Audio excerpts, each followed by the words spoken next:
ABC's Darren Ravel takes us inside NBA Inc. We idolize them on the court. Basketball gods. LeBron's amazing force. Kevin Durant's range. Kobe Bryant's sweet swish. Today, more than ever, these players are brands, raking in millions of dollars.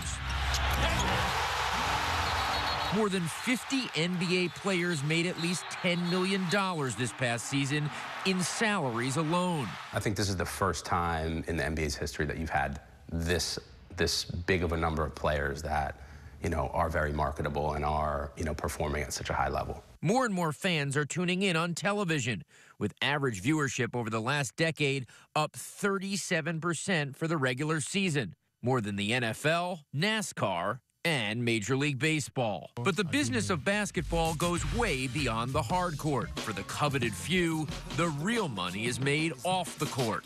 The top players make the most money out of their endorsement portfolio from shoe sales, and the basketball shoe business is exploding once again.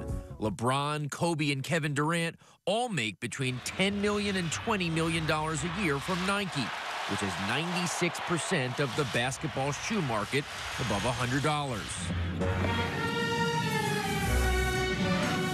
It's not just shoes. This Turkish Airlines commercial starring Kobe with soccer great Lionel Messi went viral in less time than Gangnam Style.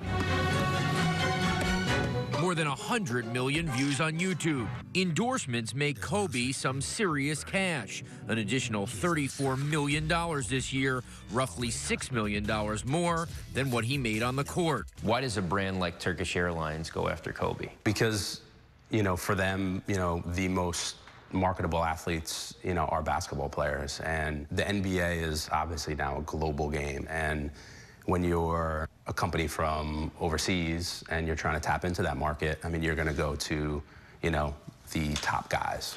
I have LeBron James. Hi, Bron. And off the court, King James is selling cell phones and headphones. Hello? What up, Dre? Hold up, I got to finish something. Talk to me. LeBron made the most money in endorsements of any NBA player this year. A cool $42 million, according to Forbes. It's that data plan you're on. Always stressing about overages. Kevin Durant wants you to get Sprint, a deal that helped him earn nearly $14 million off the court this season. You didn't see it. Basketball stars have become the new curators of cool, stepping up their fashion game. Gone are the custom-tailored suits. In their place, fashion trendy wrists. Kobe Bryant in a pregame fur, LeBron in glasses just for show, Dwayne Wade in capri pants. They've fully embraced it, especially the superstars. Since MJ, these guys are now brands in and of themselves. They have to tell their story on the court with their performance, and it's equally as important to, maintain that personality off the court. Everyone hasn't embraced the trendiness. Sports writers have frequently laughed about Wade's choices of fabric. Yes, I'm talking to all y'all out there. So the fashion world understands me a little bit. The sports world, y'all don't get it. While they're styling, they're also trending on Twitter. LeBron has once again shut down his feed for the playoffs to the chagrin of his more than 8.6 million followers. Sources tell Nightline that he has been offered as much as $80,000 for a single tweet from a company. Ready for this? We're told he turned it down. But achieving superstardom isn't just about how well you play the game. What determines stardom for an NBA player is how he's able to leverage his on-the-court play with his off-the-court persona. Most players that are passionate and are able to differentiate themselves from other players tend to grow large global brands. You need to show up in the biggest moments.